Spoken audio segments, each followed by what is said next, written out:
दोस्तों, तांबे science academy में आपका स्वागत है। मान लो यह एक फ्रिक्शनलेस सरफेस है और इसके ऊपर 2 केजी का बॉडी स्लाइड कर रहा है और उसको स्लाइड करने के लिए 24 न्यूटन का लोड अप्लाई किया गया है at an angle of 60 degree. ठीक है, यह प्रॉब्लम है और इस पे हमें प्रूफ करना है कि यह स्लाइड अप करेगा या स्लाइड डाउन करेगा। तो इस तरीके के प्रॉब्लम सॉल्व करने के लिए आपको पता है फ्री बॉडी डायग्राम बनाना पड़ता है। तो फ्री बॉडी डायग्राम कैसे बनाया जाता है? तो इस 2 केजी बॉडी पे जो लोड लग रहा है, वेट है, इस पे ग्रेविटेशनल फोर्स अप्लाई हो रहा है, तो वेट होगा 2 इंटू जी। मान लो g इज इक्वल टू 10, तो यह हो गया 20 न्यूटन। यह बॉडी स्लाइड कर रहा है तो यह सरफेस नॉर्मल फोर्स अप्लाई करेगा, perpendicular direction to the surface. तो यह हो गया आपका नॉर्मल फोर्स। नाउ यह जो एंगल है, यह जो angle, this force 24 Newton along this axis is 24 cos 60 इस डायरेक्शन में। तो यहाँ ड्रॉ करेंगे 24 cos 60 और इस तरफ अपोजिट साइड में 24 sin 60। ठीक है, अब फ्री बॉडी डायग्राम बन गया। इक्विलिब्रियम कंडीशन हम लगाते हैं। Summation of F X is equal to 0। N इस डायरेक्शन में जा रहा है पॉजिटिव, यह इस डायरेक्शन में जा रहा है negative. 24 sine 60 is equal to 0। Now N is equal to 24 sine 60। Sine 60 क्या होता है? ट्रिग्नोमेट्री टेबल से स्क्वायर रूट ऑफ 3/2। तो यह हो गया 12 स्क्वायर रूट ऑफ 3। ठीक है, इसके बाद summation of F Y is equal to 0। यह ऊपर की डायरेक्शन में है, so 24 cos 60 minus 20 is equal to 0। ठीक है, सो cos 60 क्या हुआ? Is equal to 20 divided by 24। ठीक है, अब इसको इस तरीके से भी लिख सकते हैं। मैं 24 को यहाँ फिर लेके जा रहा हूँ। 24 cos 60 इज इक्वल टू 20। ठीक है, अब यह क्या है? 24 cos 60। cos 60 क्या होता है? 1/2। सो 24 इंटू 1/2 इज इक्वल टू 20। सो हमें यहाँ मिला 12 इज इक्वल टू 20। ठीक है, तो यह क्या बता रहा है हमें कि भाई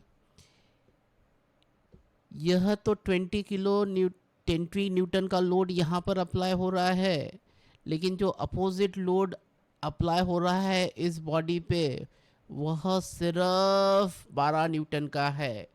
यानी कि यह बॉडी डाउनवर्ड्स आएगी।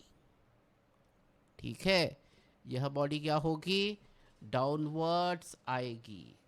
अब इसके बाद सबसे इम्पोर्टेंट पॉइंट है कि भाई यह बॉडी तो डाउनवर्ड आ रही है, अब इसके ऊपर से आईआईटी जेईई लेवल का प्रॉब्लम कैसे बनाया जाए। तो हम आईआईटी जेईई लेवल का प्रॉब्लम ऐसे बनाते हैं कि भाई दोस्तों, अब हम देखेंगे पिछला वाला प्रॉब्लम को नीट लेवल का प्रॉब्लम कैसे बना सकते हैं। तो यह है 2 केजी ब्लॉक, इस पे लग रहा है force F at an angle 60 degree और यह फ्रिक्शनलेस सरफेस है, G का वैल्यू 10 है। ठीक है, तो इसके लिए आपको क्या बनाना पड़ेगा, इसके लिए आपको बनाना पड़ेगा फ्री बॉडी डायग्राम। तो यह मास हो गया 20 न्यूटन, यहाँ पर लग रहा है नॉर्मल फोर्स N, यह फोर्स है F cos 60 इस डायरेक्शन में, और इस डायरेक्शन में फोर्स है F sin 60। तो मैं समेशन ऑफ एफ एक्स ले लेता हूँ, summation of F X is equal to 0। तो यह है n minus F sine 60 is equal to 0। तो मैं क्या लिख सकता हूँ, n is equal to F sine 60। ठीक है, तो इसमें से मैं लिख सकता हूँ f is equal to n upon sine 60। यह मैं इक्वेशन 1 लिख देता हूँ। ठीक है, summation of F Y is equal to 0। तो यह क्या है, f cos 60 minus 20 is equal to 0। ठीक है, तो अब यहाँ क्या है, इस f की वैल्यू हम अगर यहाँ पुट करें तो क्या मिलेगा हमें, n sine 60 divide in multiplication cos 60 equal to 20। इस 20 को मैं इधर ले गया। ठीक है, इस cos 60 को मैं नीचे अगर लाऊंगा तो n डिवाइडेड बाय tan 60 होगा इज इक्वल टू 20। इसे मैं ऐसा लिख सकता हूँ, n is equal to 20 tan 60। मुझे n मिल गया, मुझे 20 tan 60। अब इसको मैं किस इक्वेशन में डालूंगा, मैं इस इक्वेशन में डालने की कोशिश करूंगा, इस इक्वेशन में। सो आपका क्या है, f is equal to n क्या है, 20 tan 60 divided by sine 60। So 20 tan 60 क्या होता है, स्क्वायर रूट ऑफ 3। साइन 60 क्या होता है, स्क्वायर रूट ऑफ 3 बाई 2।